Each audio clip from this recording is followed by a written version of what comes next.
வணக்கம் நண்பர்களே, வாழ்க வளமுடன். எல்லாரும் நலமாக இருக்கீங்களா நண்பர்களே? இந்த பதிவில் நாம் பார்க்கக்கூடியது கும்பராசியில் பிறந்த நண்பர்களுடைய வாழ்க்கையிலையும் வாழ்வாதாரத்திலையும் வரக்கூடிய தை மாதத்தில் இந்த பிரபஞ்சம் எந்த மாதிரியான மாற்றங்களை தரப்போகுதுன்றது பற்றி தானுங்க முழுமையாக பார்க்க போகிறோம் இந்த காணொலியில். தை மாதம் 1ஆம் தேதி திங்கட்கிழமை அதிகாலை சதயம் நட்சத்திரம்னு சொல்லக்கூடிய யமனேஸ்வரர் பிறந்த நட்சத்திரம், அதுபோக தஞ்சை பெருங்குடியான் கோவிலை கட்டிய ராஜராஜ சோழன் பிறந்த நட்சத்திரமும் சதய நட்சத்திரம் தானுங்க. அப்பேற்பட்ட அற்புதமான நட்சத்திரத்தில் தான் இந்த மாதம் பிறக்கப்படுது. சதயம் நட்சத்திரம் 4வது பாதத்தில் 319 டிகிரி கும்ப ராசியில் பிறக்கப்படக்கூடிய மாதம் மகர லக்னத்தில் பிறக்கப்படுது. கும்பராசி மகர லக்னம். அப்போது கும்பராசி நண்பர்களுடைய வாழ்க்கையில் எந்த அளவுக்கு சாதகமாக இருக்க போகுது இந்த தை மாதம்? கும்பராசிக்கு அதிபதி சனி பகவான் உங்களுடைய ராசியிலேயே ஜென்ம சனியாக அதே சதய நட்சத்திரம் 2வது பாதத்தில் 310 டிகிரியில் இருக்கும் பொழுது தான் இந்த மாதம் பிறக்கப்படுது. ஒரு அதிசயம், ஒரு அற்புதம். மீண்டும் 12 வருஷம் கழித்து தான் இந்த அதிசயமும் இந்த அற்புதமும் நடக்க போகுது. அப்பேற்பட்ட அதிசயம் அற்புதம் என்னன்னு கேட்டிங்கன்னா, கும்பராசி நண்பர்களுக்கு 10வது பாவகத்துக்கு அதிபதி தொழில் ஸ்தானாதிபதி செவ்வாய், 11வது பாவகத்துக்கு அதிபதி லாபஸ்தானாதிபதி குருவும் செவ்வாவும் கிரக பரிவர்த்தனை செய்திருக்கிற பொழுது தான் இந்த மாதம் பிறக்கப்படுது. தொழில் ஸ்தானாதிபதின்னு சொல்லக்கூடிய செவ்வாய் கும்பராசிக்கு 11வது பாவகம் லாபஸ்தானத்தில் இருந்து லாபஸ்தானாதிபதியுடைய பார்வை வாங்குறாரு.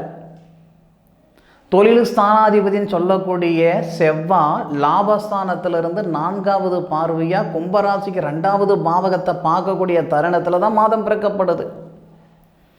அப்போது தை மாதம் 1ஆம் தேதியிலிருந்து தை மாதம் 22ஆம் தேதி வரை இந்த கும்பராசி நண்பர்களுடைய வாழ்க்கையில் அருமையான தருணமாக இந்த பிரபஞ்சம் கொடுக்க போகுது. விதி அப்படின்றது நமக்கு பாதை தான் காட்டுமே தவிர நம்மளை கையை பிடிச்சி கூட்டிகிட்டு போகாதுங்க.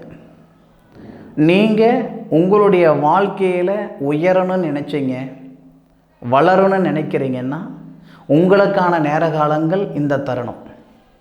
தை மாதம் 1ஆம் தேதியிலிருந்து தை மாதம் 22ஆம் தேதி வரை தொழில் ஸ்தானாதிபதின்னு சொல்லக்கூடிய கிரகம் லாபஸ்தானத்தில் இருந்து லாபஸ்தானாதிபதியுடைய பார்வை பெற்று தொழில் ஸ்தானாதிபதி உங்கள் ராசிக்கு 2வது பாவகத்தை பார்க்கக்கூடிய தருணத்தில் பொருளாதாரத்தில் இருக்கிற சங்கடம் சரியாகும். வேலை வாய்ப்பு இல்லாமல் சிரமப்பட்டுக்கிட்டு இருக்கிறீங்களா, வேலை வாய்ப்பு உருவாக்கி கொடுக்குற மாதிரி ஒரு சூழ்நிலைகள் ஏற்படும். அப்போது குருமங்கள யோகம்னு நம்ம சொல்லுவோம். அப்பேற்பட்ட குருமங்கள யோகம் நமக்கு லாபஸ்தானத்தில் படுது. கொடுத்த இடத்துல வாங்கவும் முடியும், வாங்கின இடத்துல கட்டவும் முடியும். அப்போ பொருளாதாரத்தில் இருக்கிற பிரச்சனைகள் சரியாகும். காசு பணம் வாங்கிவிட்டோம், கடனை கட்ட முடியலையன்ற மன அழுத்தம் ஒரு சிலருக்கு இருக்குதுன்னா, நம்ம வீட்டுக்கான பணத்தை கொடுத்து போட்டு அவங்க பின்னாடி ரொம்ப சிரமப்பட்டுக்கிட்டு இருப்போமே, அவங்க பின்னாடி நாயா பேய அலையிறமே, அந்த மாதிரி ஒரு சூழ்நிலைகளை ஒரு சில நண்பர்கள் இருக்க தானே செய்கிறாங்க.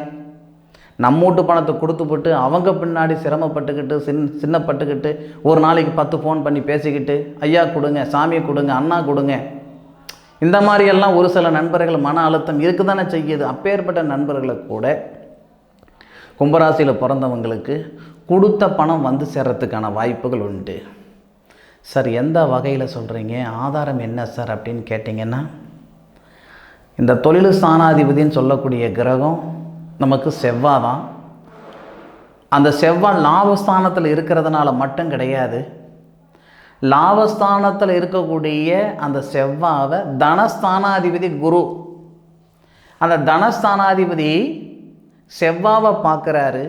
சனி பகவான் ஒரு ராசியிலே இருக்கிறவர் தனஸ்தானத்தில் இருக்கக்கூடிய ராகுடைய நட்சத்திரம் வாங்குறாரு. சனி பகவானுக்கு நட்சத்திரம் கொடுத்த ராகு இருக்கிறது குரு பகவானுடைய வீட்டில். சனி பகவானுடைய முதல் பார்வை 3வது பார்வை குரு பகவானை பார்க்குறார், தனஸ்தானாதிபதியை பார்க்குறார். அப்போ நமக்கு எல்லா இடத்துலையும் அந்த கம்யூனிகேஷன் இருக்குது, தொடர்பு இருக்குது. அந்த தொடர்புகளால் கண்டிப்பாக பொருளாதாரத்தில் இருக்கிற சங்கடம் இந்த கும்பராசி நண்பர்களுக்கு இந்த பொழுதில் இந்த தை திங்கள் சொல்லக்கூடிய தை மாதத்தில் தை மாதம் 1ஆம் தேதியிலிருந்து தை மாதம் 22ஆம் தேதி வரை சத்தியமாக சொல்கிறேன் சரியாகிறதுக்கான வாய்ப்புகள் உண்டு. நமக்கு நேர காலங்கள் நல்ல விதமாக இருக்கும்போது நம்ம 4-3 செஞ்சுக்கலாம், பார்த்துக்கலாம், சம்பாரிச்சுக்கலாம், ஓடலாம் அப்படின்ற எண்ணத்தில் இருக்கிற நண்பர்களுக்கு மட்டும்தான் ஜோதிடம். நேர காலங்கள் சரியாக இருக்குது, நான் என்ன பண்ணாலும் நான் எங்கே போய் சேரணுமோ அந்த இடத்துல இந்த பிரபஞ்சம் கொண்டு போய் சேர்த்திடும் அப்படின்ட்டு எந்த ஜோலிக்கும் போகாமல் வீட்டிலேயே இருந்தோம்னா அது சாத்தியம் இல்லை. அப்படியெல்லாம் யாரும் வீட்டில் இருக்கணும்னு நினைக்கிறவங்க இல்லைங்க. அவங்கவங்க சக்திக்கு தகுந்த மாதிரி உழைப்பு போட்டுக்கிட்டு தான் இருக்காங்க. அப்படி உழைப்பு போட்டும் உயர முடியலன்னா அவங்களுடைய கிரகநிலைகள் எப்பேற்பட்ட கிரகநிலைகளாக இருந்தாலும் உங்களுடைய ஜாதகத்திலேயே பாதகமான ஒரு நேர காலங்களாக இருந்திருந்தால் கூட இந்த நேரம் ரொம்ப சாதகமாக இருக்குது. ஏன்னா உங்களுடைய ராசிநாதன் அப்படின்னு சொல்லக்கூடிய சனி பகவான் சாதகமாக இருக்கிறாரு. அதுபோக உங்கள் ராசிக்கு 2வது பாவகத்துக்கு அதிபதி குரு பகவான் இந்த மாத தொடக்கத்திலேயே வக்கர நிவர்த்தி அடைகிறார். யாருடைய வீட்டில் இருக்காரு? செவ்வாவுடைய வீட்டில் இருக்கிறாரு. 22ஆம் தேதி பாருங்கள், அதாவது தை மாதம் 22ஆம் தேதி இந்த செவ்வாய் உங்கள் ராசிக்கு 12வது பாவகத்துக்கு வந்து மறைவார், உச்சம் ஆவார். சூரிய பகவானோட சேர்ந்து சூரிய மங்கள யோகமாக இருந்து உங்களுடைய ராசிக்கு 3வது பாவகத்தில் இருக்கக்கூடிய தனஸ்தானாதிபதியை பார்க்குறார். மன அழுத்தம் கம்மியாகும். கழுத்து பிடிக்கிற அளவுக்கு பணப்பிரச்சனை இருக்குதுங்க, கடன் பிரச்சனை இருக்குதுங்க, இருக்கலாமா இருக்க வேண்டாமா, ஏதாவது ஒன்று பண்ணிக்கலாமான்ற மனநிலையிலால் நான் இருந்துக்கிட்டு இருக்கிறேன் சார் அப்படின்னு சொன்னவங்க கூட, சொல்லிக்கிட்டு இருக்கிறவங்க கூட 22 தேதிக்கு மேற்கொண்டு 29 தேதிக்குள்ளார நான் எதுக்கு ஏதாவது ஒன்று பண்ணிக்கணும், நான் வாங்கின பணத்தை நான் கட்டிட்டு தான் நான் போவேன், நான் போனதுக்கப்புறம் என்னை யாரும் ஒருத்தன் சங்கடமாக பேசக்கூடாது, நாக்கு மேலே பல்லு போட்டு பேசக்கூடாது பல்லு மேலே நாக்கு போட்டு பேசக்கூடாது அப்படின்ற ஒரு தைரியம் தன்னம்பிக்கை ஏற்படும் இந்த கும்பராசி நண்பர்களுக்கு. எது எப்படி இருந்தாலும் தை மாதம் முழுவதும் நமக்கு நல்லா இருக்குதுங்க. தை மாதம் 1ஆம் தேதியிலிருந்து 22ஆம் தேதி வரைக்கும் குருமங்கள யோகமாக இருக்குது. 22லிருந்து 29 வரைக்கும் சூரிய மங்கள யோகமாக இருக்கும். இதில் கூட இன்னொரு சமாச்சாரம் கூட நமக்கு ஏற்படும். என்னன்னா, இந்த ஜோதிட விதி என்னன்னானுங்க, 6வது பாவகத்துக்கு அதிபதி, பாவகம்னா வீடு, 6ஆம் வீட்டுக்கு அதிபதி 8வது பாவகத்தில் இருந்தாலோ அல்லது 8குடையவர் 12இல் இருந்தாலோ இதெல்லாம் நல்லது.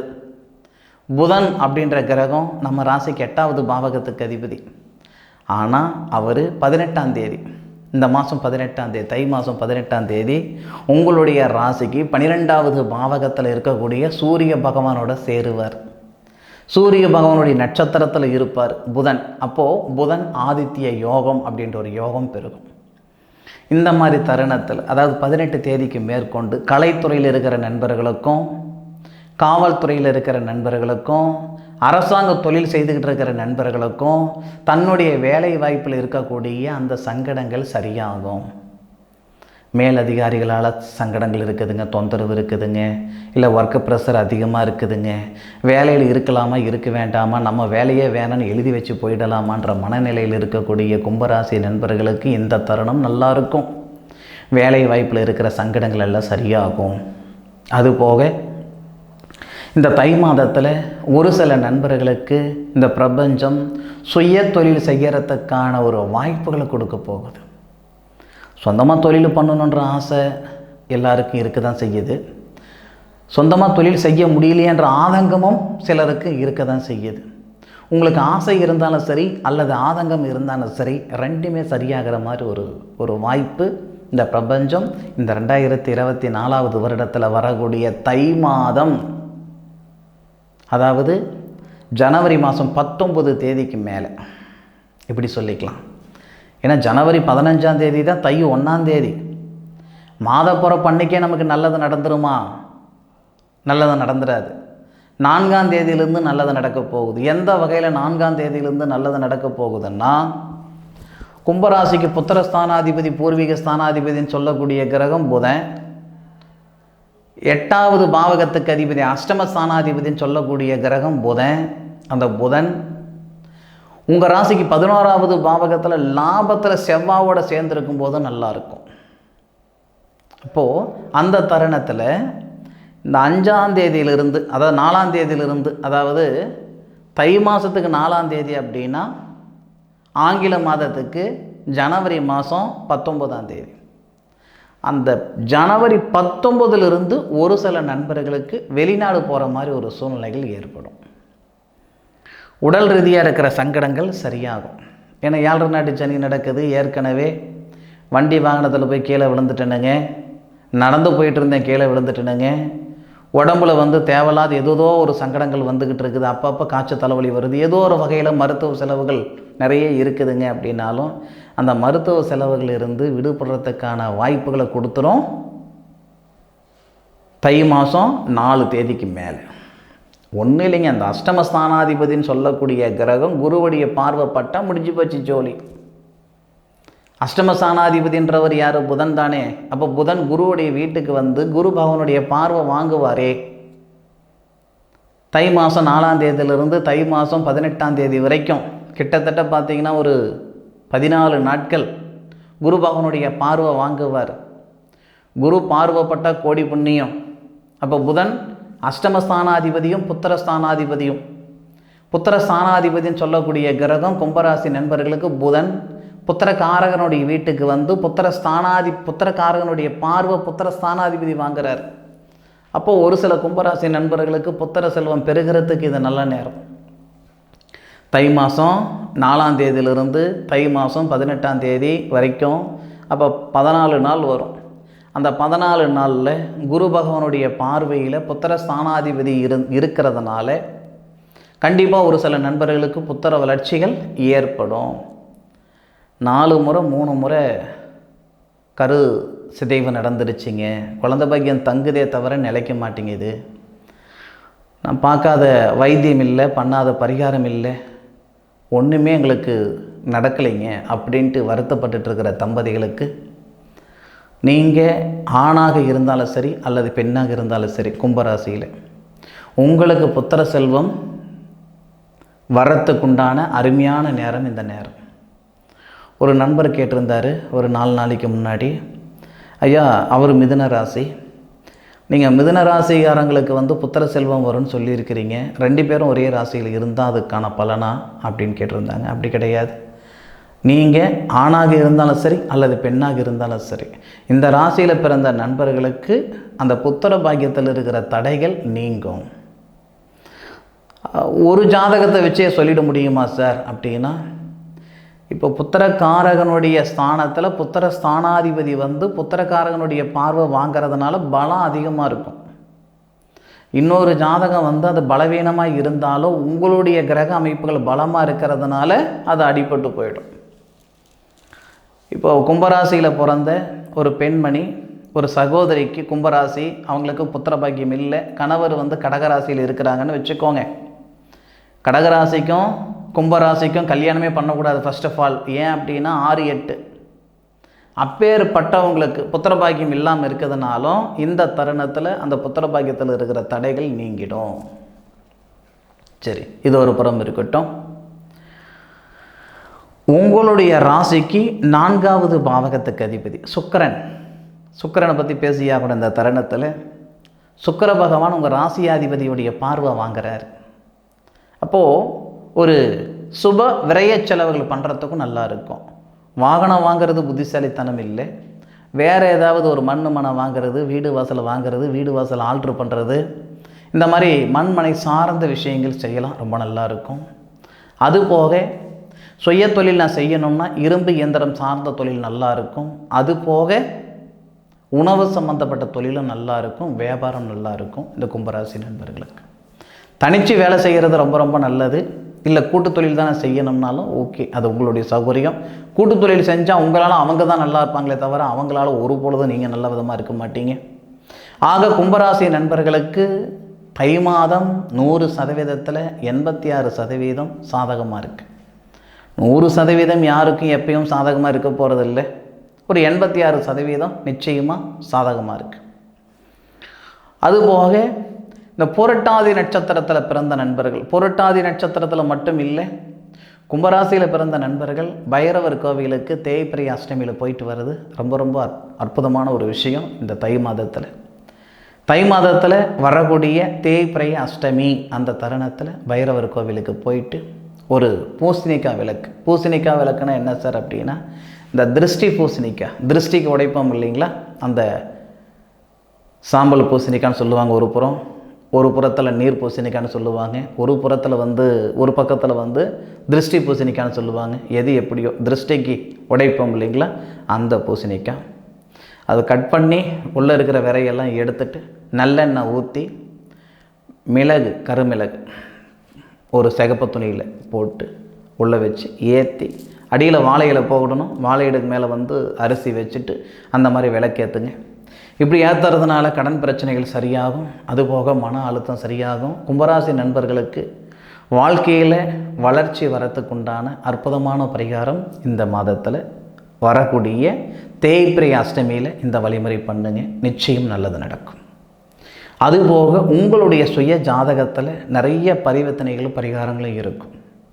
உங்களுடைய பொருளாதாரத்தில் இருக்கிற சங்கடங்களோ அல்லது தொழில் ரீதியாக இருக்கிற சங்கடங்களோ அல்லது திருமண தடையாக இருக்கோ, எங்கேயோ ஏதாவது ஒரு பிரச்சனைகள் இருந்தாலும் அந்த பிரச்சனைக்கு உண்டான வழிமுறை, எளிய முறையான வழிமுறைகள் செய்கிறதன் மூலமாக நம்மளுடைய சங்கடங்கள் சரிப்படுத்திக்கிடலாம். ஆனால் அதை விட்டுட்டு திருமணம் தடையாக இருக்குதுன்னா நம்ம வரனே பார்த்துக்கிட்டு இருக்கிறதுனால பிரயோஜனம் கிடையாது. புத்திர தடையாக இருக்குதுன்னா வைத்தியமே பண்ணிகிட்டு இருக்கிறதுனாலையும் பிரயோஜனம் இல்லை. ஏன் தடையாக இருக்குது, எதனால் தடையாக இருக்குது, அதை நம்மளால் சரிப்படுத்த முடியுமா சரிப்படுத்த முடியாதா, இது ஒரு முறை உங்களுடைய ஜாதகம் பார்த்தா தான் தெரியும். அப்படி உங்களுடைய ஜாதகம் பார்க்கணும்னா வாட்ஸ்அப்பில் உங்களுடைய ஜாதகம் அனுப்புங்க. என்ன விவரம்ன்றது கிளியராக அருமையாக அற்புதமாக விரிவாக விளக்கமாக பார்த்து தரணுங்க. என்னுடைய காணொலியாக முழுமையாக பார்த்ததுக்கு மனசில் இருந்து மனமார்ந்த நன்றிகளை சொல்லிக்கிட்டு மீண்டும் அடுத்த ஒரு அற்புதமான தருணத்தில் உங்கள் அனைவரையும் சந்திக்கும் வரை உங்களிடமிருந்து விடைபெறுவது உங்கள் வீட்டு ஜோதிட நண்பனான மா காளிதாஸ் மணிகண்டன். திருச்சிற்றம்பலம். வாழ்க வையகம், வாழ்க வளமுடன்.